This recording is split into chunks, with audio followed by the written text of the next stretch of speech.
बाढ़ से गंगा पार क्षेत्र के लोगों को बड़ी परेशानी का सामना करना पड़ रहा है। पांचाल घाट पर खुले में शवों के अंतिम संस्कार को देखकर भाजपा नेता विकास राजपूत भावुक हो उठे। उन्होंने कहा कि आज़ादी के 78 साल बाद भी गंगा पार की आबादी के लिए स्थायी अंत्योष्टि स्थल नहीं बन सका है। राजपूत ने प्रशासन और जनप्रतिनिधियों पर लापरवाही का आरोप लगाते हुए सरकार से मांग की कि गंगा की दूसरी ओर भी पक्के अंत्योष्टि स्थल और शेड का निर्माण कराया जाए ताकि लोगों को बरसात और बाढ़ के समय खुले में अंतिम संस्कार की विवशता न झेलनी पड़े।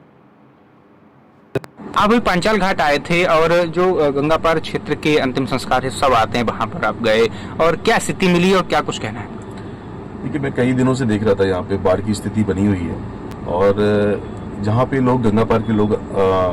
अंतिम संस्कार अपने परिजनों का किया करते थे, उस परिसर में पूरे में बाढ़ आ चुका है पूरे में, और तो पानी का जलभराव पूरे में भरा हुआ है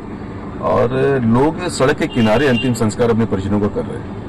जहाँ पे ना ही उनके लिए कोई अंत्येष्टि स्थल की व्यवस्था है, ना ही कोई ऐसे शेड दिए गए हैं जहाँ पे लोग बैठ के क्योंकि ये पूरी प्रक्रिया जो है, किसी भी अंतिम संस्कार में जाता है तो आदमी को 2-2.5 घंटे तो लगता ही है, तो आदमी वहाँ पे खुले में खड़ा हुआ है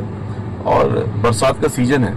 तो कल मैं जब वहां से गुजरा था तो बारिश के सीजन में लोग खुले में बारिश में खड़े हुए थे वहां पर। तो ये पूरी तरीके से एक विफलता है हमारे जनप्रतिनिधियों की, हमारे प्रशासन की। लोगों को देखना चाहिए, सोचना चाहिए, ये लोग भी अपने लोग हैं।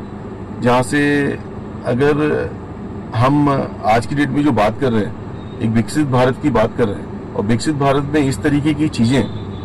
अगर हमारे सामने आ रही हैं तो ये गलत है। शासन प्रशासन को तत्काल इस पे कार्रवाई करनी चाहिए और उन लोगों के लिए एक अलग से शेड बनाने चाहिए जहाँ पे वो लोग अपने अंतिम संस्कार को कर सके वहां पे, और भविष्य में ऐसी चीजें ना हो सके, ऐसी असुविधा ना हो लोगों को, उसके लिए सुविधाएं उपलब्ध कराएं। क्योंकि वहाँ पर जो अंतिम संस्कार है वो अमृतपुर तहसील क्षेत्र के जो लोग हैं, गंगा पार जो कहते हैं, उधर के आते हैं, क्योंकि नदी कहते हैं पार नहीं की जाती है सबों के साथ। हाँ, इस तरफ फरुखाबाद की तरफ अंत्योष्टि बने हुए हैं, और क्योंकि आपने जैसा बताया कि नदी को पार नहीं किया जाता है, किसी भी शब्द को नदी पार नहीं कराई जाती, लोगों का मानना है ऐसा। तो इस वजह से वो लोग वहीं पे रोड पे ही जलाने के लिए अपने शवों को विवश है। तो उनके लिए कोई ना कोई व्यवस्था तो करनी पड़ेगी, क्योंकि ये गंगा पार क्षेत्र एक बहुत बड़ा क्षेत्र है और जहाँ पे डेली अभी बाढ़ की स्थिति में इस समय लोग वैसे ही परेशान है और फिर यहाँ पे आने के बावजूद भी और परेशान हो रहे हैं। तो सरकार से मैं अपील करूंगा कि उनके लिए कोई सुविधाएं बनाए, वहां पे व्यवस्था बनाई जाए, प्रशासन से जल्द जो भी व्यवस्था हो सकती है उन्हें उपलब्ध कराई जाए।